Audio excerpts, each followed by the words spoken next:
Hi, again, as Cliff said, I'm Michael Loguercio. I'm the councilman here, one of the councilmen here in the town of Brookhaven. I'm the councilman for the 4th Council District, but I am the liaison to Housing and Human Services and Disability Task Force. And, you know, as that liaison, I'm so proud to see how the town has recognized, you know, how important it is to help those with disabilities, especially on the employment side. So it's so nice to see all of you here today. I do want to just thank quickly Commissioner Allison Carpy. And Allison, is Allison here? She's not here, but she'll be here. So when she comes in, just tell her I thanked her, okay? You know, the entire Disability Task Force, especially Cliff, who has worked so hard. And again, all of our speakers were joining us here today. If you have any questions or if there's anything that I can do or my office can do, we also have Donna Lent here, by the way. Donna is our town clerk. I'm sorry, Donna. I didn't mean to make you stand up. I know your foot's bad today. I didn't mean to make you stand up. And I also have sitting in that corner over there, James Canali, and Jimmy is one of my legislative aides.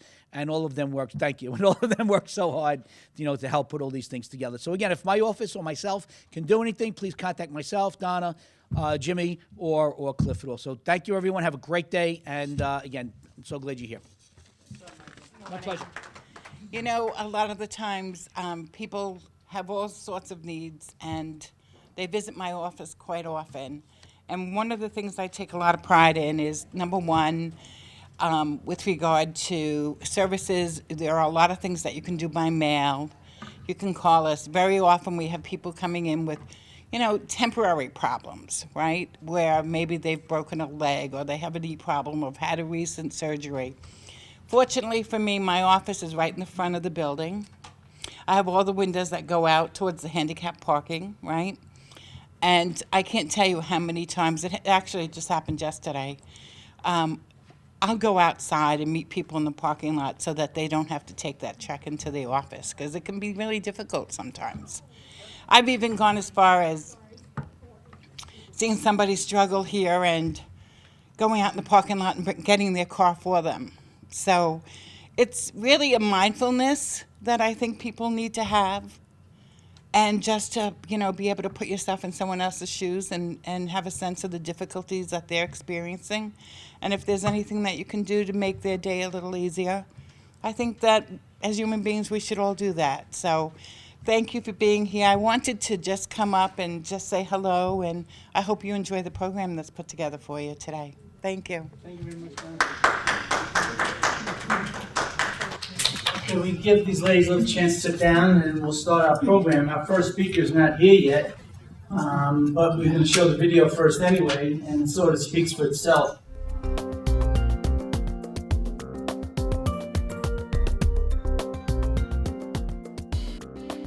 Our company is American Maintenance. We are a complete building maintenance company, founded in 1975, and we became corporate partners of NYSED in 2006 to lend private sector support to the Preferred Source program. Under the Preferred Source program, we service a breadth of different type of facilities. Facilities ranging from SUNY academic buildings to dorm rooms, research facilities to medical space, Long Island DDSO group homes to municipal properties such as Brookhaven Town Hall. The contract with NYSED has vastly improved our cleaning capability here at the Town Hall. With NYSED, we started day cleaning to improve a sustainability program, also as a green cleaning program. And now, instead of people not seeing their cleaners, they see them all day long, they work with them, they go into their office, they say hello to them. And I think now with the cleaners knowing the people and the people knowing the cleaners, there's a great relationship that has been built that has improved the quality of service to the town and to the tenants here. And it's been a fantastic success. It's just been a win situation for everybody. The disabled individuals we employ have taught us much more than we've taught them. It is very important to create job opportunities for disabled individuals. One, because the disabled population suffer from a very high level of unemployment, and the population is very employable. It's incumbent upon us to find the right positions. If we do that, we enable a person to have a chance to be successful. And we do that, we end up pleasing the client. The preferred source program will benefit from a reputation that grows, and then eventually we can create more jobs for individuals with disabilities. And it is truly a remarkable way to earn a living when you go to work each day and you know you're involved in a program such as the preferred source program, that you are able to create jobs for people who otherwise may not be able to have them. In 2005, Michael fell victim to 3 stray gunshot wounds, one of which hitting his arm, shattering bone, destroying tendon and muscle. While in the hospital, infection set in. And after 21 days in the hospital and feeding through tubes, the infection worsened. Michael's arm had to be amputated for him to survive. Upon release from his hospital, Michael fell into a deep depression. To exacerbate the problem, Michael's first language is Spanish, and finding a job was extremely difficult with his new disability and his newfound meekness from the situation. A family friend knew of VESID and referred Michael to VESID. Through VESID, Michael was able to secure employment through FEGS and ultimately through American Maintenance at Brookhaven Town Hall. Initially, Michael was very, very shy and very meek at work. With some training and some rebuilding of his confidence, he's become an absolute model employee, the best employee we have there. He's liked by the Brookhaven employees, building management, and is a true model employee for us. Michael will buff a floor with one arm. He will put bags in garbage pails and tie knots with one arm. It's truly amazing the effort he puts forth to do what he does and to do it better than anyone else on site. In speaking with Michael, and in his own words, he's very proud to be recognized for this award. He said he's never been recognized for anything before and never thought he'd be chosen for something like this. Having this job is very important to him because it allows him to be financially independent. He doesn't have to depend on his family to support him. And in fact, he's contributing to his family. In essence, he's supporting them. And he's very proud of that.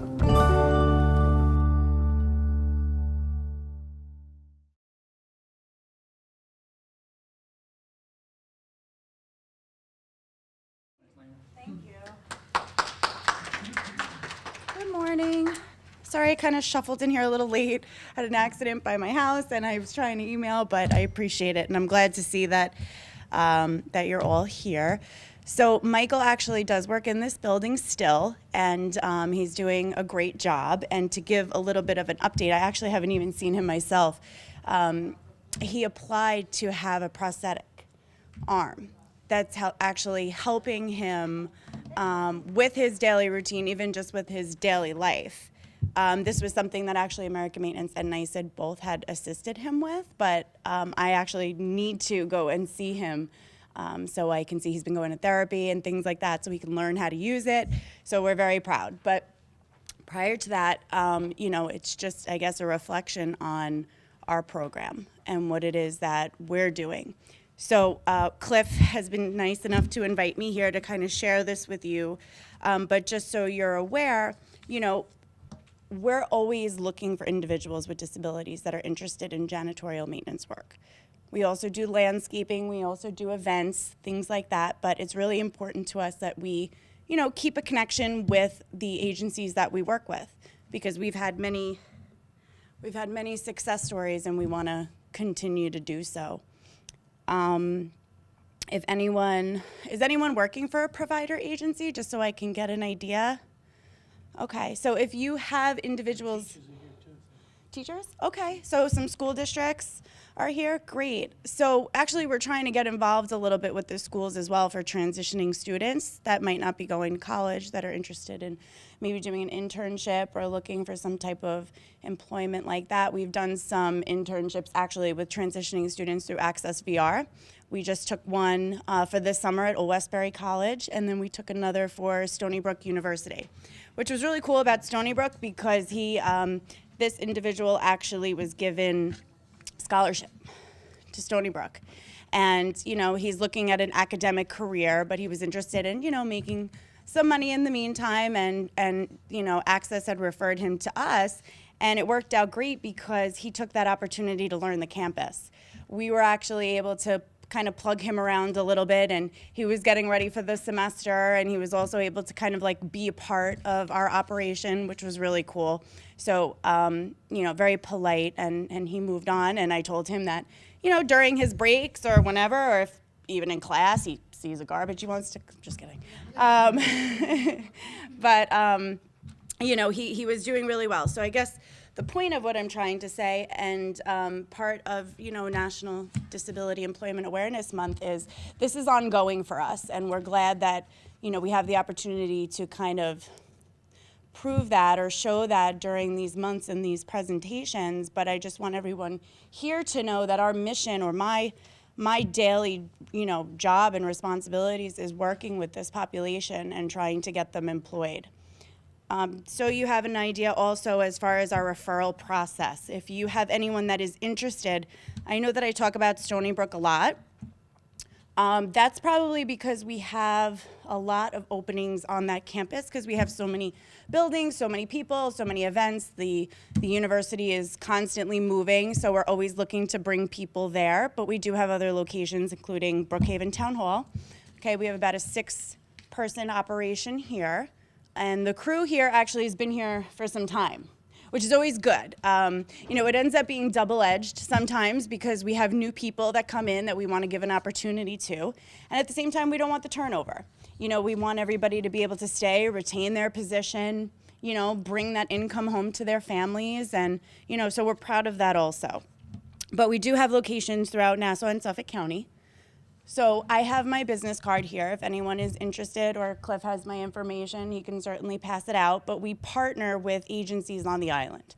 A few of those partners are Try in Westbury, Skills Unlimited in Oakdale, Well Life, Corporate Source. So we partner with different agencies, and the purpose of that is because they help us recruit the individual.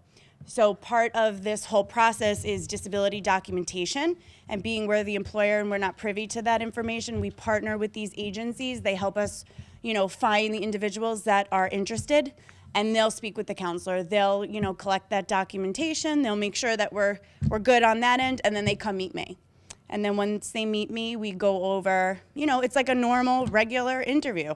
What's your transportation? Where do you live? What are you trying to do? What does your work experience look like? And then from there, we kind of see if we can make some type of placement. It's important for us, for me, because I'm the one doing it every day, it's important for me to not just throw bodies everywhere. Now, I used to be a placement counselor for Skills Unlimited for 6 years prior to working for American Maintenance, so I'm very familiar with the population. I'm familiar with what I'm looking for in an interview, what I'm looking over in an interview. So at the end of the day, though, it is important because I'm doing the staffing for our managers. So I have to make sure that I'm making the right placements, just like you would want the right placement, just like they would, because at the end of the day, you don't want them to turn around in a week from now and say, oh, well, I really can't work until 3 o'clock in the morning. I don't have a car. You know, like, I don't want anybody to be in that position, you know, or I hate cleaning bathrooms. I mean, you know, I mean, that is in part of the job description, just so you know. But what I tell them actually is if we're doing our job, the toilet shouldn't be that bad because the person before you should have been doing a good job.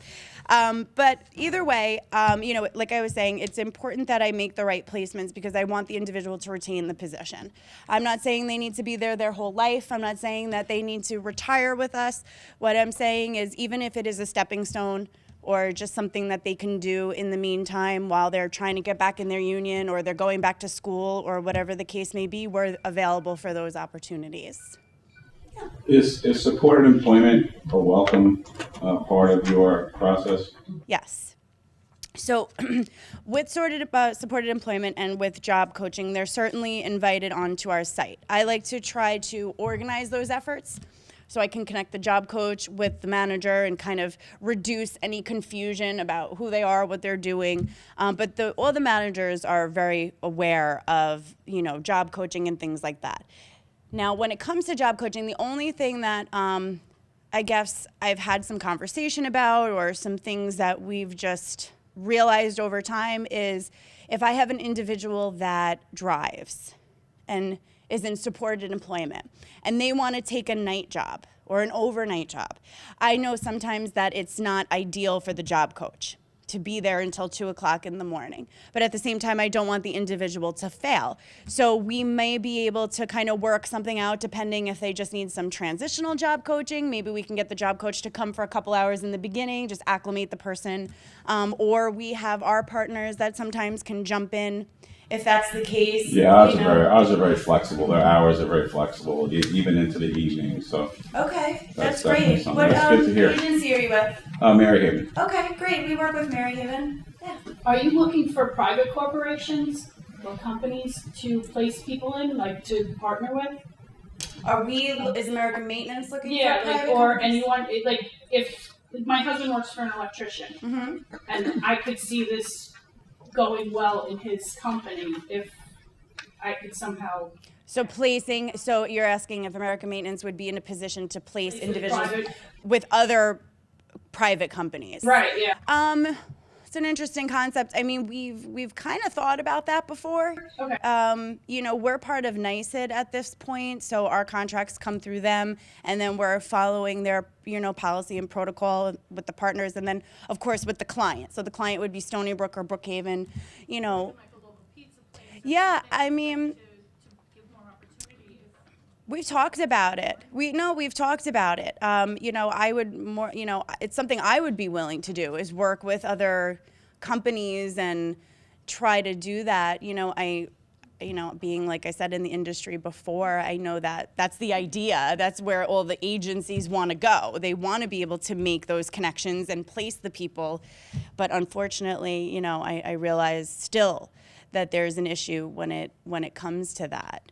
And I think that unless you're in the field, you don't have that, I don't want to say you don't have a sensitivity chip, because then that makes it seem like there's something to be sensitive about. But at the same time, I think that if there's little things that happen in the interview, it can turn Awareness. someone off. Yeah, and an awareness. Right. Like, my son has a disability, the company knows him. So they would probably be open, but I don't think anybody's ever approached them. The pizza place. Yeah, the pizza place near my house loves my son. They would be open because he's like kind of the door opener. I think what I taught you're Yeah, Doreen's actually works with, so your son isn't attached to any type of agency or anything? Okay, yeah, Doreen would definitely be the one to kind of, but we've thought about staffing in general. We've thought about, trying to branch out the initiative, but at this point, we are kind of in, working with the contracts and the clients that we are now. And I'd love to meet your son when he's ready and wants to clean some toilets. But Doreen can certainly direct you for sure. Absolutely. Does anyone else have any questions? Do you guys have any connections with Eastern Suffolk BOCES for placements? We do try to make those connections. There's a lot of networking that goes on with our partner agencies and even people that I meet. We really want to try to make as many connections as possible because we want to diversify and we want to have different types of people, different ages, working for us. So yeah, we've had some connection with BOCES, but it really depends on the counselors. And that's really what the most outreach that we need to make is making that connection with the counselors so that they know that it doesn't matter what day it is, what month it is. If they got an email that says what our postings are, we're hiring. Let me make that clear. I am always hiring. I am always looking for people. How that works, because you're going to say, okay, you're always hiring. What if you don't have an opening? We are hiring individuals for per diem and floating positions as well to start. So I have personally seen the disappointment in someone's face when I said, I can hire you as a floater, I can hire you per diem. I don't want that to be misconstrued. I don't want that to be considered some type of way to blow someone off. I need floaters. I need people that can work per diem because we have over 100 and something individuals alone that have come through this program at Stony Brook. And that's only one site. And, that means that we, at this point, have a lot of individuals that are entitled to sick time and vacation time. They may find another job. They might go somewhere else. And I need to be able to bring people in to cover them. We have events at the sports complex, things like that. So I'm always in need of individuals that even if they don't want to commit to something right off the bat, they can come in and they can do some work for us, learn our managers, learn our operation, get a taste of what that drive or that bus route is going to look like. And then once we get more experience with them, once the next permanent opening, arises, that individual is up for that opening. So it really kind of puts them in a position where they can make some extra income, they can learn our operation, and then by that point, hopefully they can decide that, I do like it here and I do want to stay here. And, the transition is almost even easier because they've had some experience with us. So if anyone at any point, I think that how long will you be able to stick around, Phil? I'm here. Okay. I'm here. Because I know you're really busy. Because we're going to have time at the end, for questions and everything like that. Okay, absolutely. And I have my card, and I'll also leave my card with Cliff in the event that I have to go before the end. But I certainly am interested, and I'm certainly looking, and we try to carve out as much as we can. But really, it ends up being a great opportunity. And even if the individual that you have now isn't the appropriate person, I would still like to meet with you so you and I can have that connection moving forward. Thank you for having me. Thank you so much. We're very fortunate to have with us today, actually the first liaison to the town from the town council, and quite frankly, he was a really major inspiration. He came to one of our task force meetings and he said, you got to do videos, you got to get people engaged, and so I really want to thank him for the guidance he gave us when he was our liaison from the town board. But this is Councilman LaValle, and thanks for coming. I really appreciate you stopping by. Thank you, Cliff. And thank you for doing what you do. No problem. Well, thank you all for coming today. As Cliff said, the Disability Task Force is something that I worked on early on when I first got elected to office. And it was a great group of people to be able to work with, because we really need to highlight these issues with people with disabilities in Brookhaven and really support the cause, because there are so many different things, so many different issues that are involved. This happens to be one, working, to try to promote people with disabilities getting employment here in the town of Brookhaven, because everybody wants to work, everybody wants to be involved in their community, and really highlighting those issues and giving them an ability to be able to do things. I work with Cliff a lot with what we're doing at our parks and making sure it's more handicap accessible, and this is a huge topic. So I just want to thank everybody for coming out, being a part of this, and I want to thank Cliff and the whole task force for all the work they do, because without them, they've given us so much guidance and so much enthusiasm about these issues that now we're working as a town board to try to address those issues. So thank you all once again. Thank you for being here, and I appreciate all the hard work. Okay, so I'm Doreen, Nobile. I'm from ACCES-VR. I formerly worked for a provider agency for 27 years in the role of a coordinator for evaluations and job placement services. So I'm pretty well versed in this field. My position is to meet with employers in Suffolk County, all over Suffolk County, from Amityville all the way to Montauk, employers that want to hire people with disabilities, and to tell them about the financial benefits for them and how we can partner with the provider agencies and the participant to help them be successful. So ACCES-VR stands for Adult and Career, oh God, I'm blanking out on this, I'm so sorry. Adult Career and Continuing Educational Services, Vocational Rehabilitation. Sorry about that. So what we do is we assist individuals with disabilities to achieve and maintain employment. We also help them with training, education, rehabilitation, and career development. So ACCES-VR provides a wide variety of services. So an applicant comes and meets with the counselor, and the counselor gets to know them and what their interests are and what their skills are, and they can help with things such as having them have an evaluation at a provider agency, job placement services, even technical training. Some people go for driver training, vehicle modifications, rehabilitation technology. There's a lot of different services. So we can also sponsor if companies are interested. I know you had said that your son maybe have a job soon. If employers want to offer someone a position, ACCES-VR can sponsor a work tryout, where the employer would pay for the person to perform the work, and ACCES-VR would, the state would reimburse for their salary. So that's a really good financial incentive. There's also, tax credits that the state and the federal government offer for people with disabilities to obtain employment. So we have a lot of information on that. We also can sponsor people to go to college and pay for books and everything related to college. It is based on financial need, so the counselors do look at that as well. There's also help for transportation and even starting your own business if that's something that people would like. Work readiness training, resume assistance, direct placement services. So we partner with a variety of agencies on Long Island to provide those services, but there are many people that don't use the services of provider agencies that really just need direct placement. There's many times where people are doing a certain job, and due to an injury or an illness, they're no longer able to perform the functions of their job. So it's our role to help them find a position that matches their current skill level. So we provide a wide variety of services. What else?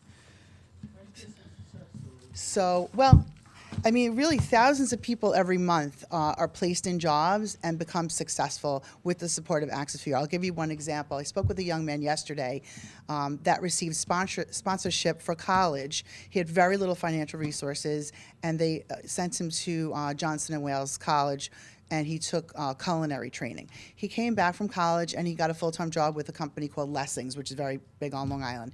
And he worked for them for about 3 or 4 years. And then he went to Eastern Suffolk BOCES, just offered him a position a few months ago. Now he's one of their culinary instructors. So he's going to be one of our success stories this year. Another young man had a master's degree and had IT experience, and tried for 5 years to find a job for himself. So ACCES-VR sent him to a provider agency, who then placed him in a position scanning tickets for the traffic department in Suffolk County. The director of the traffic office offered him an internship in the IT department, knowing that that was his goal, and now he's very successful in the IT department, and they just hired him as a tech. So he's really, really excited about that. He had a 20-year-old car when he first came to ACCES-VR, and now he has a brand new car, and he's living independently, as is the other young man. So there are many, many people that come to ACCES-VR for services and ends up being very, very successful with our support.